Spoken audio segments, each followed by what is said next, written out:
Today we'll talk about how can you disable this sign or know how you can do that on your Roblox app. So all you have to do, so you just go down here, click here on more down here.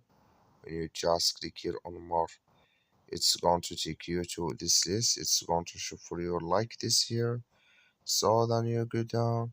So then you click here on settings. When you just click on settings, it's going to show for you list like this here. So then you click here on notifications, just click on it here. When you just click here on notifications, it's going to take you to this list here. So just waiting to open video here, then you click here on mobile push notifications. When you just click on it, it's going to take you to this list here, then you go down. So then you come here to friend request received here, clicking this sign or this color. Like you see, color is gone. That's my friend request received. Notifications disabled with us now. That's all you have to do. Thank you for watching. Don't forget to support us by liking and subscribe.